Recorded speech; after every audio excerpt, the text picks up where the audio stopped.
Hey, what's up, guys?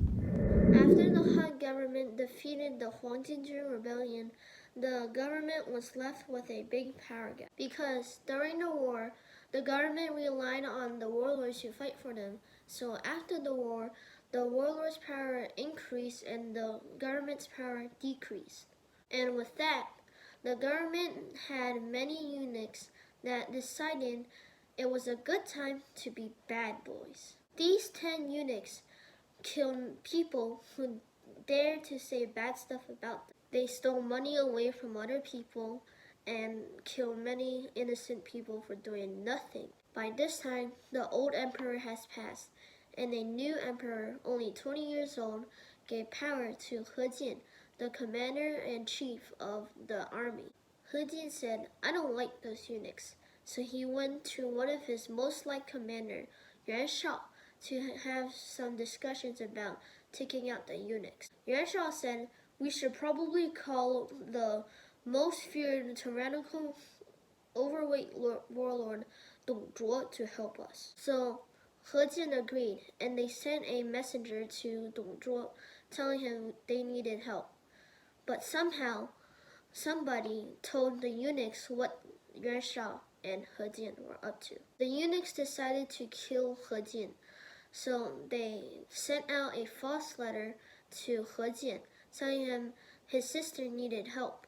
So a few days later, He Jin went to the palace, and there the eunuchs locked off his head. Yuan Shao ordered his men to destroy the palace and kill all of the eunuchs. By now, when all of this was happening, Dong Zhuo finally arrived. One of the eunuchs stole the emperor and ran away, but the nasty, feared, tyrannical Dong Zhuo has just arrived. Dong Zhuo found the emperor wandering around the hills and then took him back to the palace, which was already on fire right now. Dong Zhuo said, "I have the emperor with me and I have my army here and the palace is on fire. Wait a minute, I'm in charge now." So now Dong Zhuo ruled China, and he did many terrible things to the civilians living there. He brought his armies out there sometimes and killed many civilians. Many government officials didn't like him, so one person by the name of Wang decided to do something about it. So one night, he gathered up a lot of people and started discussing about what plans they had. When everybody arrived, they saw many tables and a big feast was waiting for them. During the feast, suddenly, Wang started crying. He said, "Think about Han Gaozu. How much has he worked to form this beautiful nation? We can't just let Dong Zhuo destroy this beautiful nation.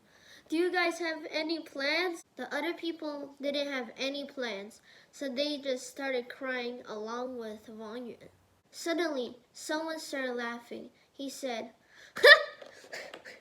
"You guys think crying will kill Dong Zhuo?" Wang Yuan was a little bit angry. He asked, "Who is this? Why are you laughing when we're trying to think of strategies to kill Dong Zhuo and save Hanchao?" And then everyone turned their eyes to this person who was laughing. This person was Cao Mengde. Then Cao Cao said, "I have a plan to kill Dong Zhuo, but I can only talk with Wang Yuan." So Wang Yuan ordered all of the other people to go back to their houses and called Cao Cao into his living room. Cao Cao said, "Right now I work for Dong Zhuo, and he kind of likes me, so sometimes I can get close to him. So I have a bigger chance in having a success of assassinating him." Wang Yuan was really happy. He said, "Yes! Finally, somebody can save Hanchao.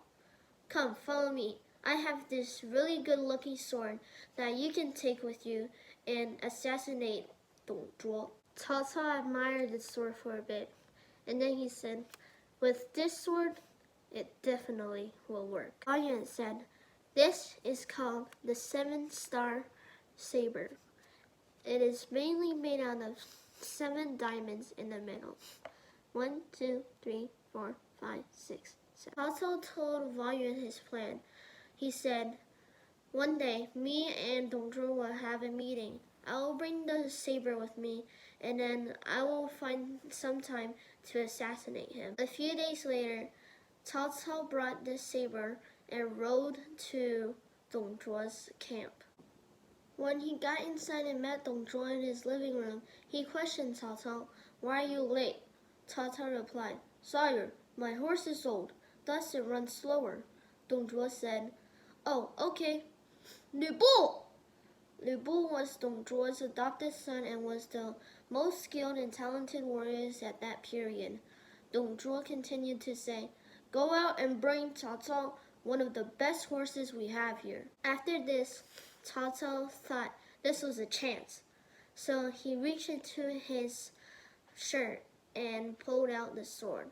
Then he thought, wait, Dong Zhuo is really fat, so maybe in a little while he'll get tired and he will start resting on his bed, because Dong Zhuo is also really skilled too.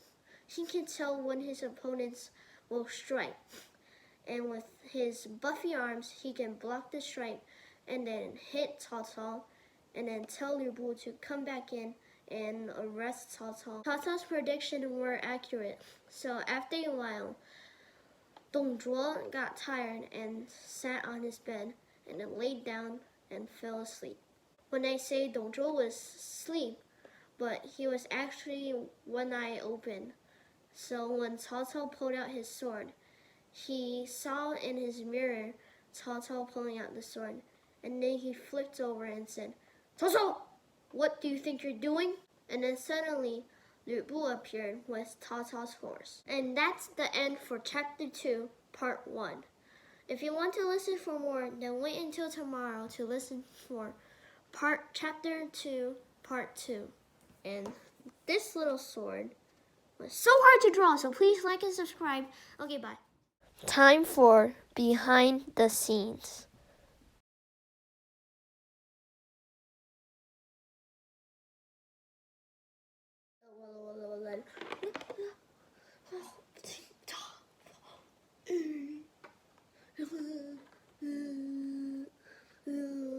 Her back to the palace, which was already in flames.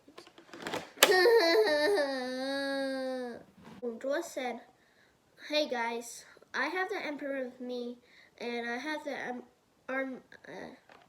So now Dong Zhuo was ruled. "Come with me.